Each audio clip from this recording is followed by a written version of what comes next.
Hello everyone, welcome back to my channel education hub. इस video में मैं आपको इम्पोर्टेंट आईयूपीएसी तो पढ़ाऊंगी। चलो स्टार्ट करते हैं। आईयूपीएसी नामकरण, यानी कि आईयूपीएसी नामकरण स्टार्ट करते हैं। तो सबसे पहले जानते हैं आईयूपीएसी होता क्या है। आईयूपीएसी का फुल फॉर्म क्या होता है। आईयूपीएसी होता है international union of pure and applied chemistry. ठीक है बच्चों, आईयूपीएसी का फुल फॉर्म क्या होता है। International union of pure and applied chemistry. ठीक है। अब जब हम किसी भी चीज़ का आईयूपीएसी करते हैं तो उसके कुछ रूल्स होते हैं। ठीक है, उसके रूल्स को समझते हैं, फिर आईयूपीएसी के एग्जांपल्स करेंगे। ठीक है बच्चों, तो सबसे फर्स्ट रूल है आईयूपीएसी का, सर्वप्रथम कार्बन परमाणुओं की सबसे लंबी श्रृंखला का चयन करते हैं। क्या करते हैं आईयूपीएसी नेम लिखने के टाइम पे, सबसे पहले क्या करते हैं, सर्वप्रथम कार्बन परमाणुओं की सबसे लंबी श्रृंखला कौन सी है उसका चयन करते हैं। ठीक है। रूल नंबर 2 क्या है, कार्बन परमाणुओं की क्रम संख्या को अंकित करते हैं जिसे क्रियात्मक समूह से प्रारंभ करते हैं। ठीक है, सबसे पहला रूल क्या होता है, हमने सबसे पहले कार्बन चेन फाइंड करनी है कि कौन सी सबसे लंबी कार्बन की चेन है। नेक्स्ट रूल क्या है, कार्बन परमाणु की क्रम संख्या अंकित करनी है। अब हम उसमें अब हमें उसमें काउंटिंग करनी है। तो कैसे, कहाँ से काउंटिंग करेंगे, उसके लिए क्या होता है, जहां से क्रियात्मक समूह नजदीक होता है वहां से हम उसमें काउंटिंग करते हैं। ठीक है बच्चों, इतना क्लियर है। पहला रूल क्या है, सर्वप्रथम सबसे पहले हमें क्या करना है, कार्बन परमाणुओं की सबसे लंबी श्रृंखला का चयन करना है। उसके बाद हमें उसमें काउंटिंग करनी है, और कहाँ से करनी है, जहां से क्रियात्मक समूह नजदीक हो। ठीक है। थर्ड है रूल, क्रियात्मक समूह के अनुलग्न सफिक्स का प्रयोग संबंधित एल्केन के बाद किया जाता है। जो क्रियात्मक समूह होते हैं ना, कौन से होते हैं वो अभी मैं आपको आगे बताऊंगी। जो क्रियात्मक समूह होते हैं उनको क्या बोलते हैं हम, अनुलग्न, यानी कि उनको सफिक्स की तरह यूज करते हैं हम। ठीक है, क्रियात्मक समूह को हमेशा हम किसकी तरह यूज करते हैं, सफिक्स यानी कि अनुलग्न की तरह यूज करते हैं, और हमेशा किसके बाद यूज करते हैं, संबंधित एल्केन के बाद यूज करते हैं। ठीक है। नेक्स्ट रूल है इसका, नंबर 4, पूर्व लग्न प्रीफिक्स को अल्फाबेटिक ऑर्डर में लिखते हैं। जो पूर्व लग्न होते हैं प्रीफिक्स, जिनको हम आगे से लिखते हैं, उनको क्या करते हैं, अल्फाबेटिक ऑर्डर में लिखते हैं। ठीक है, उनको हमेशा क्या करते हैं, अल्फाबेटिक ऑर्डर में लिखते हैं। अब नेक्स्ट है नंबर 5 रूल है, क्रम संख्या लिखते समय डबल बॉन्ड को पहले और ट्रिपल बॉन्ड को बाद में प्राथमिकता देते हैं। और जब भी हम क्या कहते हैं, है क्रम संख्या लिख रहे होते हैं, यानी कि काउंटिंग कर रहे होते हैं, तो सबसे पहले हम प्रायोरिटी किसको देते हैं, डबल बॉन्ड को, फिर ट्रिपल बॉन्ड को। मान लीजिए कोई कार्बन की चेन है, ठीक है, उसमें डबल बॉन्ड भी प्रेजेंट है और ट्रिपल बॉन्ड भी प्रेजेंट है, तो सबसे पहले हम प्रायोरिटी किसको देंगे, जहां से डबल बॉन्ड नजदीक होगा सबसे पहले हम वहां से काउंटिंग करेंगे। ठीक है। नंबर 6, लास्ट रूल है इसका, यौगिकों का संपूर्ण नाम केवल एक शब्द में लिखते हैं। जो भी आईयूपीएसी नेम होता है उसे हम किस में लिखते हैं, एक शब्द में लिखते हैं। ठीक है, एक आईयूपीएसी का एग्जाम्पल ऐसे ही ले लेते हैं हम यहाँ पे। मान लीजिए ये एक श्रृंखला है, ठीक है, CH3 CH2 CH2 CH2 CH3। ठीक है, तो आईयूपीएसी का सबसे पहला रूल क्या होता है कि कार्बन की सबसे लंबी श्रृंखला का चयन करते हैं। तो ये पूरी एक लंबी श्रृंखला है। अब बात आती है काउंटिंग की, तो काउंटिंग कहाँ से स्टार्ट करेंगे, अब इसमें कोई भी क्रियात्मक समूह नहीं जुड़ा है, ठीक है, ना ही कोई डबल बॉन्ड है, ना ही कोई ट्रिपल बॉन्ड है, तो हम कहीं से भी काउंटिंग करें, 1 2 3 4 5 यहाँ से करें या आगे से करें, 1 2 3 4 5। ठीक है, ये कितने हैं, 5 है, तो इसका नेम क्या हो जाएगा, सॉरी ये प्रोपेन गलत लिखा है, ये है पेंटेन। ठीक है, अब ये कैसे हुआ, क्यों हुआ, मैं अभी आपको, ये देखिए बच्चों, क्रियात्मक समूह ये हैं, जैसे अल्कोहल, अल्कोहल को किससे हम प्रदर्शित करते हैं, OH से। किससे प्रदर्शित करते हैं, OH से। इसके लिए हम सफिक्स क्या लगाते हैं, OL, ऑल। ये क्लोरीन ब्रोमीन आयोडीन तो क्या कहते हैं, क्रियात्मक समूह नहीं होते हैं, ये प्रीफिक्स में लगते हैं, बट मैंने वैसे ही लिख लिया कि क्लोरीन ब्रोमीन आयोडीन हेलोजन होते हैं, इनको क्लोरो ब्रोमो आयोडो से हम प्रदर्शित करते हैं। ठीक है, फिर नेक्स्ट क्रियात्मक समूह है CHO, यानी कि एल्डिहाइड। ठीक है, इसके लिए हम सफिक्स क्या लगाते हैं, अल, AL। फिर नेक्स्ट क्रियात्मक समूह है COOH, इसको हम बोलते हैं कार्बोक्सिलिक एसिड। इसके लिए हम क्या लगाते हैं, सफिक्स ओइक एसिड। ठीक है, नेक्स्ट है CO, C double bond O भी लिख सकते हैं, इसको बोलते हैं हम कीटोन। इसके लिए हम क्या सफिक्स लगाते हैं, ओन, ONE, ओन। ठीक है, अब इसके बाद आता है COOR, ये क्या है, एस्टर, इसके लिए हम क्या लगाते हैं, O8, इसके लिए क्या सफिक्स लगाते हैं, O8। फिर आता है NH2 यानी कि एमीन, इसके लिए हम क्या सफिक्स लगाते हैं, एमाइड, ठीक है। फिर नेक्स्ट आता है ROR, इसको क्या बोलते हैं हम, ईथर, ईथर के लिए क्या लगाते हैं हम सफिक्स, ऑक्सी, OXY। फिर है CN यानी कि साइनाइड, इसके लिए हम क्या सफिक्स लगाते हैं, नाइट्राइल, ठीक है। इतना क्लियर है, ये सब आपको लर्न करने पड़ेंगे कि इसके लिए क्या सफिक्स लगता है, ठीक है। अब मैं आपको एक बहुत और इम्पोर्टेंट चीज बताती हूँ। सो नेक्स्ट बच्चों ये है, जब एक कार्बन ग्रुप होगा तो हमको उसे क्या बोलेंगे, मिथाइल, और अगर IUPAC में लिखना होगा तो हम क्या बोलेंगे, मैथ, ठीक है, मिथेन लिखेंगे। अगर 2 होंगे तो उसे क्या लिखेंगे, एथ। अगर 3 होंगे तो उसे क्या लिखेंगे, प्रोप। अगर 4 होंगे तो उसे क्या लिखेंगे, ब्यूट। अगर 5 होंगे तो उसे क्या लिखेंगे, पेंट। अगर 6 होंगे तो उसे क्या लिखेंगे, हेक्स। अगर 7 होंगे तो उसे क्या लिखेंगे, हेप्ट। अगर 8 होंगे तो उसे क्या लिखेंगे, ऑक्ट। अगर 9 होंगे तो उसे क्या लिखेंगे, नॉन। अगर 10 होंगे तो उसे क्या लिखेंगे, डेक, ठीक है। और एक नोट है, अगर डबल बॉन्ड जहाँ पे लगा होता है तो लास्ट में क्या लगता है, इन। और ट्रिपल बॉन्ड लगा होता है तो लास्ट में क्या लगता है, आइन, YNE। और सिंगल बॉन्ड होता है तो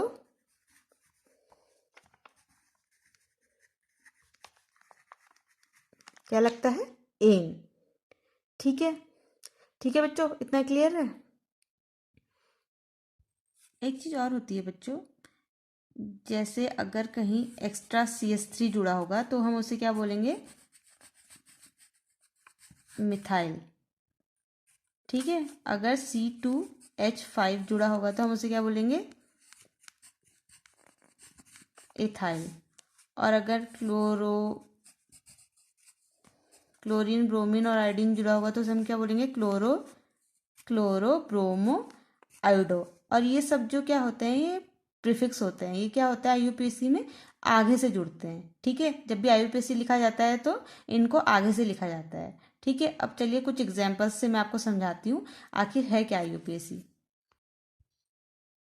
तो चलिए बच्चों, मैं आपको कुछ एग्जाम्पल से समझाती हूँ IUPAC को, ठीक है। तो देखिए, एक ये कार्बन की श्रृंखला दी है। अब हम इसमें फाइंड करते हैं कि इसका नेम क्या होगा, IUPAC नेम क्या होगा, ठीक है। सबसे पहले IUPAC का रूल क्या है कि हमें सबसे पहले कार्बन की सबसे लंबी श्रृंखला फाइंड करनी है। तो इसमें सीधी सी श्रृंखला है, यही श्रृंखला होगी। अब दूसरा रूल है कि हमें काउंटिंग करनी है। अब हम काउंटिंग कहाँ से करेंगे, इसमें कोई क्रियात्मक समूह लगा है, नहीं, इसमें कोई क्रियात्मक समूह नहीं लगा है, लेकिन क्या है, डबल बॉन्ड है। तो क्या है रूल IUPAC का कि डबल बॉन्ड को प्रायोरिटी देते हैं। जहाँ से डबल बॉन्ड नज़दीक होगा वहाँ से हम काउंटिंग करेंगे। अगर हम यहाँ से काउंटिंग करें 1 2 3, 3 नंबर पे डबल बॉन्ड है, और यहाँ से काउंटिंग करें तो 1 नंबर पे डबल बॉन्ड है। तो हम कहाँ से काउंटिंग करेंगे, यहाँ से 1 2 3 4। तो ये क्या है, कितने हैं इसमें, 4, 4 कार्बन है, तो क्या आएगा, ब्यूट। और डबल बॉन्ड कौन से नंबर पे है, 1 नंबर पे, तो 1। और डबल बॉन्ड के लिए क्या आता है, इन, ठीक है। इसे हम ब्यूट 1 इन भी लिख सकते हैं, या लिख सकते हैं ब्यूटीन 1। और हिंदी में मैं आपको बता देती हूँ, ब्यूटीन 1। बच्चों आप ट्राई करना IUPAC नेम खासकर कि आप उसको इंग्लिश में लिखो, क्योंकि इंग्लिश में ना मिस्टेक होने के बहुत कम चांसेस रहते हैं। और IUPAC एक ऐसी चीज़ है, आपको आती है, अच्छा है, बहुत बढ़िया है, अच्छा, आराम से 2 या 3 मार्क्स का हर बोर्ड एग्जाम में IUPAC आता ही आता है। IUPAC का ऐसा टॉपिक है, हर बोर्ड एग्जाम में आता है। कभी 2 मार्क्स का आता है, कभी 3 मार्क्स का, कभी 5 मार्क्स का भी आ जाता है। जो लास्ट वाले क्वेश्चन होते हैं 5 मार्क्स वाले, उसमें भी कभी कभी IUPAC पूछ देते हैं 4-5।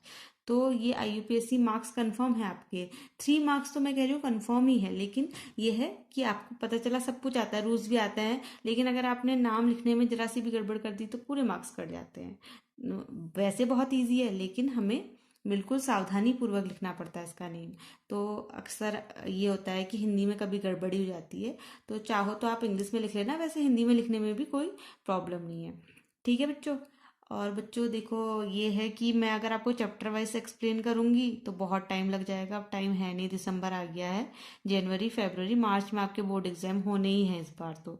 तो बच्चों मैं ऐसा ट्राई कर रही हूँ कि जो जो मेन मेन टॉपिक्स हैं वो आपको एक एक करके एक्सप्लेन करते रहूँ। और आप प्लीज़ बच्चों मेरी वीडियो को लाइक शेयर सब्सक्राइब जरूर करना। तो नेक्स्ट IUPAC हम देखते हैं बच्चों। तो देखो ये क्या है, एक कार्बन की श्रृंखला दी गई है। क्या दिया है? CH3 single bond CH, double bond CH, single bond CH3। अब हम इसमें काउंटिंग कहाँ से करेंगे और कैसे करेंगे? अब हम यहाँ सबसे लंबी श्रृंखला तो यही है, सबसे पहला रूल है। अब सेकंड रूल है कि क्रियात्मक समूह देखेंगे, कोई क्रियात्मक समूह जुड़ा नहीं है, बट इसमें भी क्या है, डबल बॉन्ड है। तो हम काउंटिंग कहाँ से करेंगे आखिर? यहाँ से करेंगे 1 2 2 में आ रहा है डबल बॉन्ड, और यहाँ से करेंगे 1 2 2 में आ रहा है डबल बॉन्ड। तो हम कहीं से भी काउंटिंग कर ले, कोई फर्क नहीं पड़ता। तो आगे से ही कर लेते हैं, 1 2 3 4। ठीक है, 4 है तो क्या, ब्यूट।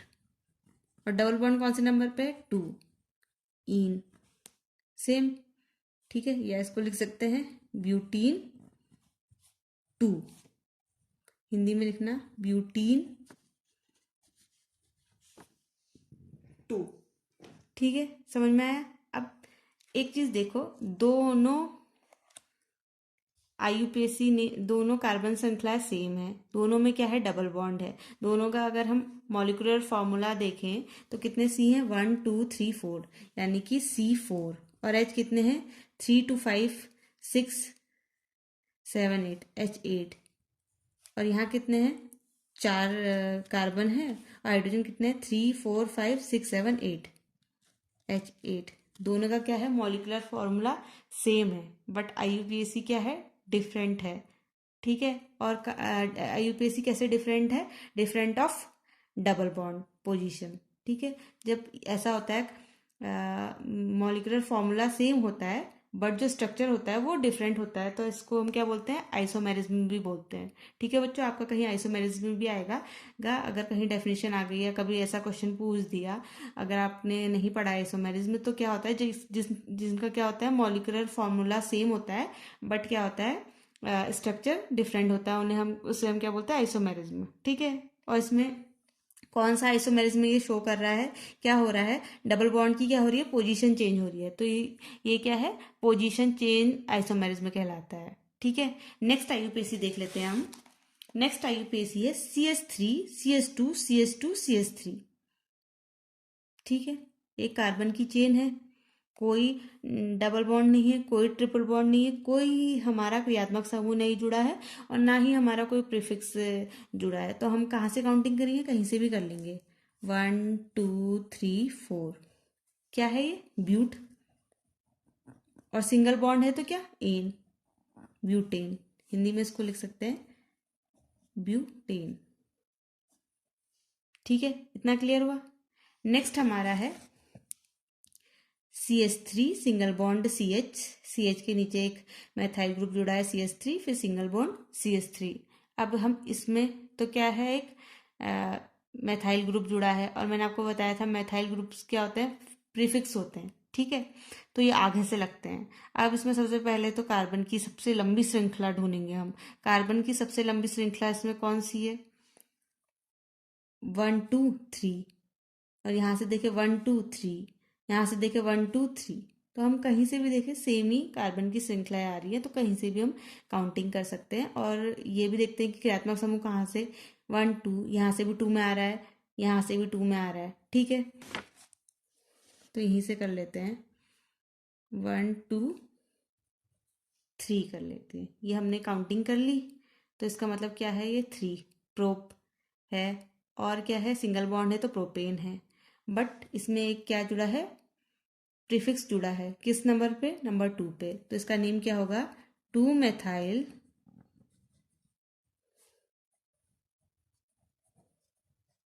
प्रोपेन। क्या होगा हिंदी में, 2 मैथिल प्रोपेन। समझ में आया? कोई कंफ्यूजन? कोई कंफ्यूजन होगा तो मुझसे पक्का कमेंट बॉक्स में पूछना। अब नेक्स्ट है, ये भी एक बहुत लंबी कार्बन की श्रृंखला दी गई है। अब इसमें हम काउंटिंग कहाँ से करेंगे? सबसे पहले देखेंगे सबसे लंबी कार्बन चेन कौन सी है। 1 2 3 4, ये तो छोटी है, ठीक है। यहाँ से देखेंगे 1 2 3 4 5 6 7, ये लंबी है। और ऐसे भी हम काउंटिंग कर सकते हैं 1 2 3 4 5 6 7। लेकिन क्या होगा, अगर हम ऐसे काउंटिंग करेंगे तो इस कार्बन से जो एक्स्ट्रा ग्रुप जुड़ा है वो कौन से नंबर पे आएगा? 1 2 3 4 5, 5 नंबर पे आएगा। लेकिन हमारा रूल क्या कहता है, जो ये ग्रुप्स जुड़े होते हैं वो सबसे नज़दीक जहाँ से पढ़ते हैं हम वहाँ से काउंटिंग करें। तो सबसे नज़दीक कहाँ से पड़ेगा? अगर हम यहाँ से करें 1 2 3, तो हम काउंटिंग यहाँ से करेंगे 1 2 3 4 5 6 7, ठीक है। अब कितने कार्बन हैं? 7 कार्बन है, तो क्या आएगा? हेप्ट। और सिंगल बॉन्ड है तो हेप्टेन। बट कौन से नंबर पे क्रियात्मक समूह जुड़ा है? 3rd नंबर पे। और क्या है? मैथिल ग्रुप जुड़ा है। तो क्या आएगा? 3 मैथिल। 7 है तो क्या आएगा? हेप्टेन, सिंगल बॉन्ड है। क्लियर हुआ? कोई कंफ्यूजन है? बहुत टफ लग रही है? नहीं, इजी है यूपीएससी। ठीक है, अब हम नेक्स्ट देखते हैं। नेक्स्ट है CH3 single bond CH, double bond CH, फिर CH2 CH2 CH3, फिर आगे है CH2 CH3। अब इसमें हमें कार्बन की सबसे लॉन्ग चेन देखनी है और इसमें डबल बॉन्ड भी है। डबल बॉन्ड को प्रायोरिटी भी देनी पड़ेगी। डबल बॉन्ड कहाँ से नज़दीक पड़ता है? अगर हम ऐसे देखें 1 2 3, 3 नंबर पे डबल बॉन्ड पड़ा है, 4 5 6, ठीक है। ये तो 3 नंबर पे पड़ा है। अब स्टार्टिंग से देखें 1 2 3 4 5 6, चेन बराबर हो रही है। हम यहाँ से भी देखें 1 2 3 4 5 6, 6 की हो रही है 1 2 3 4 5 6। बट प्रायोरिटी कहाँ से दी जाएगी? जहाँ से डबल बॉन्ड नजदीक हो। यहाँ से कौन से नंबर पे पड़ रहा है? 1 2 3। और यहाँ से कौन से नंबर पे पड़ रहा है? 1 और 2। तो इसका मतलब हमें यहाँ से काउंटिंग करनी है। और कार्बन की चेन तो दोनों जगह से सिमिलर है, 6 कार्बन चेन बन रही है। तो हम कहाँ से काउंटिंग करेंगे? यहाँ से। क्यों? क्योंकि यहाँ से डबल बॉन्ड नज़दीक है, 2nd नंबर पे आ रहा है। तो काउंटिंग करते हैं 1 2 3 4 5 6, ठीक है। इतना पता चल गया क्या है? 6 है, यानी कि हेक्स होगा, ठीक है। अब ये 3rd नंबर में कौन सा ग्रुप जुड़ा है? CH2 और CH3। अगर हम इसको मिला के देखें तो ये क्या होता है? C2H5। और C2H5 क्या होता है? एथिल, ठीक है। और डबल बॉन्ड है तो क्या आएगा? ईन आएगा। तो हम इसे लिखेंगे कैसे? 3 नंबर पे कौन सा ग्रुप जुड़ा है? 3 एथिल। और क्या है? हेक्स है। और कौन से नंबर पे डबल बॉन्ड है? 2, डबल बॉन्ड के लिए ईन। या इसको ऐसे लिख सकते हैं 3 एथिल हेक्सीन 2, ठीक है। कोई कंफ्यूजन है? बहुत टफ है? नहीं, बहुत इजी है, ठीक है। हिंदी में भी लिख लेते हैं 3 एथाइल हेक्सीन 2। देखा, इजी था ना? बस हमें अपने रूल्स याद रखने हैं और किस चीज़ को क्या बोलते हैं ये याद रखना है, बस आराम से आईयूपीएसी हो जाती है। अब हम एक लेते हैं सफिक्स वाले। सफिक्स वाले कैसे होते हैं? ये कार्बन चेन है, ठीक है। और काउंटिंग कहाँ से करनी है? जहाँ से क्रियात्मक समूह। अब हमें क्रियात्मक समूह वाले मिल गए ना, क्रियात्मक समूह नज़दीक होगा। तो कहाँ से क्रियात्मक समूह नज़दीक होगा? यहाँ से। काउंटिंग कहाँ से करेंगे? 1 2 3, ठीक है। इससे क्रियात्मक समूह लगाया। 3 के लिए क्या बोलते हैं? प्रोप। और सिंगल बॉन्ड है तो प्रोपेन, ठीक है। और कौन से नंबर पे क्रियात्मक समूह लगाया? 1 नंबर पे। OH के लिए क्या बोलते हैं? ऑल। या आप ऐसे भी लिख सकते हैं प्रोपेनॉल 1, प्रोपेनॉल 1। क्लियर हुआ? अब इसका आईयूपीएसी नेम लिखते हैं, ठीक है। अब इसमें काउंटिंग कहाँ से करेंगे? सबसे पहले कार्बन की लॉन्ग चेन तो यही है। क्रियात्मक समूह कहाँ से नज़दीक पड़ रहा है? 1 2 3, और यहाँ से 1 और 2 पे। तो हम कहाँ से करेंगे? यहाँ से नंबर ही करेंगे 1 2 3 4। क्या है? 4 है तो ब्यूट तो आना ही आना है, ठीक है। OH के लिए क्या लेते हैं? ऑल। और कौन से नंबर पे है? 2 नंबर पे। तो ब्यूटेनॉल 2। हिंदी में लिख सकते हैं ब्यूटेनॉल। ठीक है, क्लियर हुआ।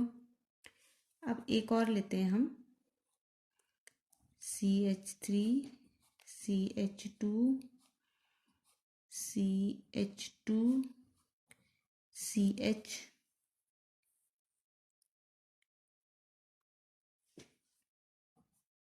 CHO CH3। ठीक है, ये IUPAC लिए हमने। अब इसमें क्रियात्मक समूह कहाँ से नज़दीक है, 1 2 3 4, 4 पे है और यहाँ से 1 2, तो हम कहाँ से काउंटिंग करेंगे, 1 2 3 4 5। क्या है, 5 है, यानी कि पेंट है। ठीक है, क्रियात्मक समूह कौन से नंबर पे लगा है, 2 नंबर पे लगा है, तो पेंट तो है ही है। ठीक है, और क्या है, 2 नंबर पे क्रियात्मक समूह कौन सा है, क्रियात्मक समूह है CHO, एल्डिहाइड। एल्डिहाइड के लिए क्या लगता है, अल, तो ये क्या आएगा, पेंटेनल 2। पेंटेनल 2 सिंगल बॉन्ड है क्योंकि। ठीक है, एक और एग्जांपल लेते हैं, कभी कभी ऐसा आता है, CH3 CHCl CHBr CH2 CH3। ठीक है, अब इसमें 2 समूह जुड़े हैं, 2 हैलोजन समूह जुड़े हैं। ठीक है, मैंने आपको बताया था जहाँ पे एथिल मैथिल या हैलोजन समूह जुड़ा होता है, वहाँ पे क्या करते हैं, अल्फ़ाबेटिकली हम देखते हैं कि कहाँ से हमें काउंटिंग करनी है। ठीक है, तो कहाँ से काउंटिंग करनी है, अल्फ़ाबेटिकली क्या, कौन पहले आएगा, ब्रोमीन पहले आएगा और क्लोरीन बाद में आएगा। तो कहाँ से ब्रोमीन नज़दीक है, यहाँ से 1 2 3 पे है, यहाँ पे से भी 1 2 3 पे है, इक्वल है, तो यहीं से कर लेते हैं 1 2 3 4 5। तो हम इसे लिखेंगे कैसे, अल्फ़ाबेटिकली लिखना है तो ब्रोमीन पहले आएगा, 3 ब्रोमीन को बोलते हैं ब्रोमो, फिर कॉमा 4 में क्या है, क्लोरो, 3 ब्रोमो 4 क्लोरो, और ये कितने हैं, 5, पेंट, और सिंगल बॉन्ड है तो पेंटेन। ठीक है, हिंदी में लिख सकते हैं इसे 3 bromo 4 chloro pentane.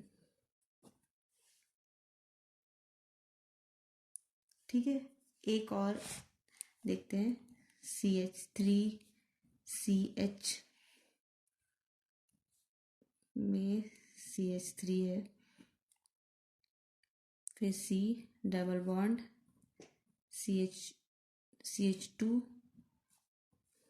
Single bond CH3। ठीक है, अब इसमें काउंटिंग कहाँ से करेंगे, क्या है इसमें, क्योंकि क्या है, डबल बॉन्ड है और एक ग्रुप भी जुड़ा है, तो जब ग्रुप भी जुड़ा होता है और डबल बॉन्ड भी होता है तो हम किसको प्रायोरिटी देते हैं, डबल बॉन्ड को। अब यहाँ से डबल बॉन्ड किस नंबर पे, 1 2 3, और यहाँ से किस में है, 1 2, तो काउंटिंग सीधी सी बात है, यहाँ से ही करेंगे, 1 2 3 4 5, लॉन्ग चेन यही हो जाएगी। कितने हैं, 5 है, और डबल बॉन्ड भी है, और कौन सा ग्रुप जुड़ा है, मैथिल, तो क्या लिखेंगे, 4 मैथिल, और कितने हैं, 4 हैं, 4 के लिए क्या आता है, ब्यूट, और डबल बॉन्ड है तो इन। क्लियर हुआ, कोई कंफ्यूजन है। ऐसे ही IUPAC होती है और बहुत इजी होती है, बहुत ज़्यादा इजी होती है। अगर आपको मेरी वीडियो अच्छी लगी बच्चों, तो प्लीज़ इसे लाइक शेयर सब्सक्राइब ज़रूर करना, और मुझे कमेंट सेक्शन पे ज़रूर बताना। मैं आपके लिए नेक्स्ट वीडियो में, अगर मेरी इस वीडियो को आपने सपोर्ट किया, तो मैं आपके लिए नेक्स्ट वीडियो में टॉप 5 ईयर या टॉप 7 ईयर की जितनी भी IUPAC पूछी है वो सब लाऊंगी और सबको अच्छे से एक्सप्लेन करूँगी। ठीक है बच्चों, तो प्लीज़ मेरी वीडियो को लाइक शेयर सब्सक्राइब ज़रूर करना, और कमेंट सेक्शन में मुझे अपना फीडबैक ज़रूर देना। Thank you.